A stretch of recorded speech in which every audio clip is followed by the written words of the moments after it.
عام طور پر ہم مینٹل ہیلتھ کو اتنی فوقیت نہیں دیتے کیونکہ ان باتوں کو وہی سمجھ سکتا ہے جو اس سے گزرا ہو یا گزر رہا ہو۔ اس کے ساتھ ساتھ کسی کی خاموشی یا چہرے کی اداسی سے اس کے دکھ کا پتہ لگانا ہر کسی کے بس کی بات نہیں ہے۔ ہر طریقے سے بظاہر صحت مند نظر آنے والے افراد کیسے اس کا شکار ہو رہے ہیں، آئیے دیکھتے ہیں۔ ہر چھوٹی بات کو محسوس کرنا اور ہر وقت مستقبل یا ماضی کے بارے میں سوچتے رہنا آپ کے آج کا سکون برباد کر دیتا ہے۔ ہر انسان کے کچھ خواب ہوتے ہیں، مستقبل سے جڑے خوف بھی ہوتے ہیں، اور آپ جیسی زندگی گزارنے کی خواہش مند ہوتے ہیں ویسا ہوتا نہیں ہے۔ میں ایک چھوٹی سی مثال سے آپ کو سمجھانے کی کوشش کروں گا کہ بظاہر یہ نہ نظر آنے والے احساسات اور جذبات کیسے آپ کو اندر سے کھوکھلا کر رہے ہیں۔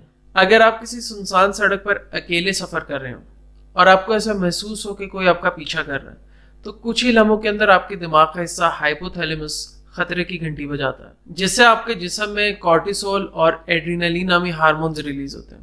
ایڈرینلین کا کام آپ کی دل کی دھڑکن اور بلڈ پریشر کو بڑھانا ہے، جبکہ کورٹیسول آپ کے خون میں گلوکوز کی مقدار کو بڑھانے کے ساتھ ساتھ ان غیر ضروری کاموں کو محدود کرنا ہے جن کا فائٹ اور فلائٹ سچویشن سے کوئی تعلق نہیں ہے، جس میں آپ کا مدافعتی نظام یعنی امیون سسٹم، نظام ہضم یعنی ڈائجسٹو سسٹم اور ریپروڈکٹیو سسٹم شامل۔ جب آپ پیچھے مڑ کے دیکھتے ہیں اور کوئی نہیں ہوتا اور آپ کے دماغ کو محسوس ہوتا ہے کہ خطرہ اب ٹل چکا ہے، تو آپ کا سٹریس ہارمونز کا لیول ڈراپ ہونا شروع ہو جاتا ہے، بلڈ پریشر اور دل کی دھڑکن نارمل ہونا شروع ہو جاتی ہے، گلوکوز کی مقدار خون میں بھی نارمل سطح پر آ جاتی ہے۔ جب آپ مسلسل وسوسوں، خوف اور مستقبل سے جڑے ہوئے اندیشوں کا شکار رہتے ہیں تو یہ فائٹ اور فلائٹ سسٹم ہمیشہ حرکت میں رہتا ہے، جس سے آپ انگزائٹی کا شکار ہو جاتے ہیں۔